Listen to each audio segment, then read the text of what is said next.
Masya Allah.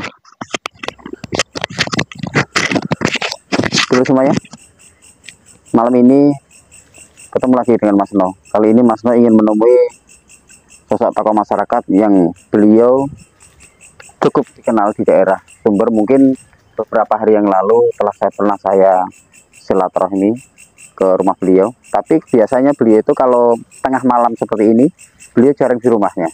Beliau akan sering meditasi, ataupun beliau sering merenungkan, atau kata beliau sering menyendiri di situ. Saya nggak tahu. Mungkin ritualnya beliau, yaitu di gubuk derita maupun gubuk kebahagiaan katanya. Ini jalannya saya kurang tempuh mungkin dari sini, karena kami sudah banyak tadi lama menempuh dengan sepeda motor. Saat ini saya harus 5 menit menuju ke tempat lokasi di tengah malam seperti ini. Ikuti loh, arahnya ke sana. Kita ikut.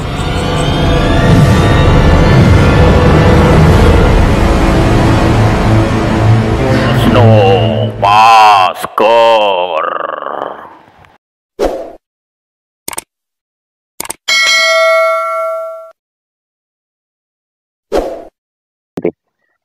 Ini jalannya agak ngeri juga.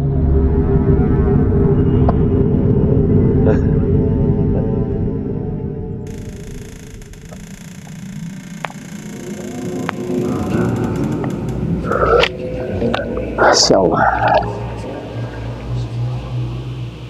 Rumahnya seperti ini. Cukup lelah sekali. Tapi memang tempat ini cukup enak untuk meditasi. Tempat ini cukup adem, tenang, dan nyaman. Nggak jauh, kita akan sampai. Oh, ternyata nih, nggak jauh loh. Kita ikuti. Nah, beliau ada lagi sendiri dia. Kita ikuti. Akhirnya saya sampai ke kediaman beliau. Ini rumah pusaka ini, jangan macam-macam. Harus salam dulu. Assalamualaikum, Mbak. Salam. Sehat, Mbak? Alhamdulillah. Akhirnya kita ketemu. Hati-hati. Tak masuk dulu, Mbak. Mohon izin ya. Monggo. Mari, Mbak. Oke. Siap. Mbak San sehat? Alhamdulillah. Alhamdulillah. Dulur, nggak lupa ya dengan channel yang kemarin. Mas No hadir lagi. Di malam ini, kira-kira kita ini yang pertemuan kemarin itu udah berapa minggu itu kira-kira? Nggak ada 3 minggu. 3 minggu. 3 minggu saya silaturahmi kembali. Silaturahmi ke rumah beliau. Ini saya berjanji kemarin akan menceritakan satu hal pengalamannya beliau. Mungkin pengalaman kali ini sangat luar biasa. Mohon izin ini nanti jangan marah loh, Pak. Minta izinnya, ini luar biasa. Nanti saya ingin berbincang-bincang pada beliau, bertanya. Setelah kita tahu beliau ini pribumi sini, asli lahir dibesarkan di Sumber sini, kemarin menyejarahkan nama Sumber, kenapa dinamakan Sumber. Salah satunya kenapa dinamakan desa atau wilayah Sumber, karena di daerah ini banyak mata-mata air sumber. Betul. Yang mengalir di mana-mana, sehingga desa Sumber ini tidak kekurangan air walaupun kemarau panjang. Betul. Salah satunya itu dinamakan desa atau kota atau wilayah Sumber. Kali ini Mas No dari channel Mas No Masker ingin membahas, minta izin Mbah, minta izin soal banyak teman-teman saya atau netizen, para pemirsa penonton di channel Mas No ini, Mas No tanyain dong soal ilmu-ilmu kejawen. Ini mohon punten loh, ini bukan lancang, ini ilmu kejawen itu kalau di Cirebon itu sendiri apa sama halnya seperti ilmu jawennya Jawa Tengah seperti saya ini dari Wonogiri atau dari Solo ini? Sebetulnya sih sama, Mas. Ilmu jawen itu apa toh itu? Jadi bacaan amalannya ini dari kejawen. Oh, Cuman kalau di daerah Jawa itu ya pakainya O gitu ya. Kalau di sini kan pakainya A. Gitu. Bahasanya sendiri. Oh, gitu. Yang dinamakan jawen. Dan cara mempelajari, cara mendapatkan ilmu kejawen itu apa memang harus ada guru atau belajar sendiri? Harus ada guru. Harus ada guru. Kalau nggak ada guru nanti konslet. Oh, konslet bahaya loh. Iya, itu kan harus ada yang tanggung jawab. Oh, berarti kalau saya ini mau belajar harus ada guru. Ada guru. Lor, kita belajar. Nah, ini pada suhu. Ini gurunya. Ilmu kejawen itu Apa sih manfaatnya? Ya manfaatnya bagus. Apa itu contohnya? Itu kan ada 2 karakter. 2 karakter. 3 karakter ya, buat keselamatan, buat kejayaan, dan juga ada buat untuk penglarisan itu ada. Itu amalan sebenarnya. Amalan yang dipakai buat gerakan puasa. Pakai puasa juga? Pakai puasa, Mas. Tahu saya itu puasa kalau bulan suci Ramadan. Puasa selama bulan puasa itu sebelum Lebaran Idul Fitri itu kan puasa jadi wajib. Ilmu itu juga harus puasa juga itu? Ada puasanya, itu namanya puasa sunnah. Puasa sunnah. Kuat enggak ini saya? Nah, kalau bertepatan dengan Ramadan nggak boleh, Mas. Oh, malah nggak boleh. Nah, ini kita gali ilmu di sini, kita belajar banyak. Jadi ilmu kejawen itu di samping kegunaannya banyak untuk penglarisan, kedikdayaan, terus apa tadi? Ya, untuk pengasihan itu harus memakai puasa juga. Harus pakai puasa. Nah, kalau terus ilmu-ilmu santet itu apa ada sih? Mohon maaf agak melenceng dikit nih. Saya kok malah inget tiba-tiba ilmu kejawen identik dengan cenderung ke santet. Itu santet itu ada enggak? Ada. Itu betul. Betul. Malah saya pernah mengalami itu. Mengalami disantet atau mengalami menyantet? Disantet. Disantet. Kok tahu kalau disantet? Ya, ceritanya begini. Itu kalau film Jaka Tingkir mirip sekali. Ini maaf. Ini enggak settingan ya, Mbak? Enggak settingan ya? Enggak, benar-benar asli ini. Masya Allah, Lor, ini kisah nyata ya yang dialami oleh beliau bahasan ya. Saya di sini Mas No cuma memberikan satu edukasi, satu pengalaman. Percaya tidaknya terserah pemirsa semuanya, dan tentunya kita baik yang baik-baik aja, dan kita buang yang jelek. Kita ambil ilmunya. Gimana ceritanya? Ayo, mumpung pada penasaran. Ceritanya pada malam itu saya itu sedang tidur, Mas.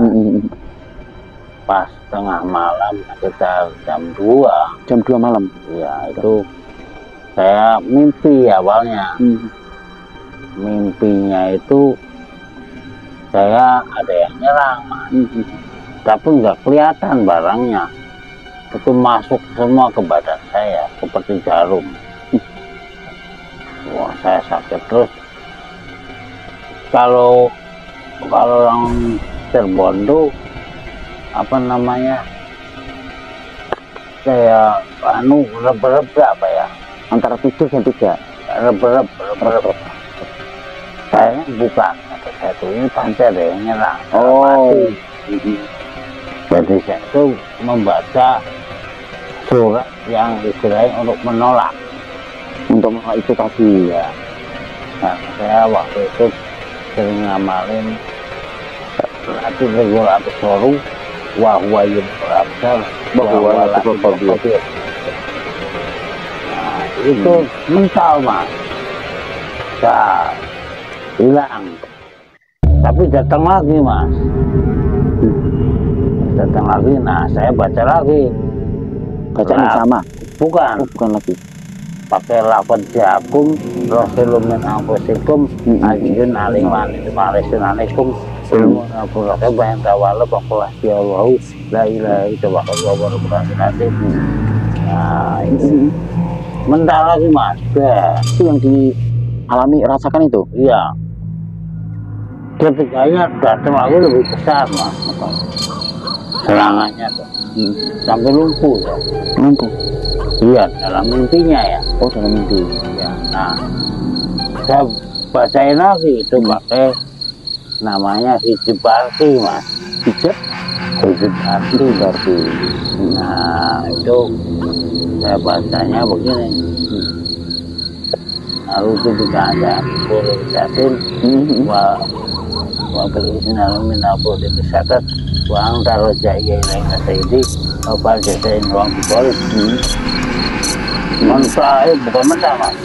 Yang datang guru saya bilang, oh, faktor korban sama kiai ya, ada amalannya. Nah, terus ini aja, wah, mentah. Dan itu tadi ya.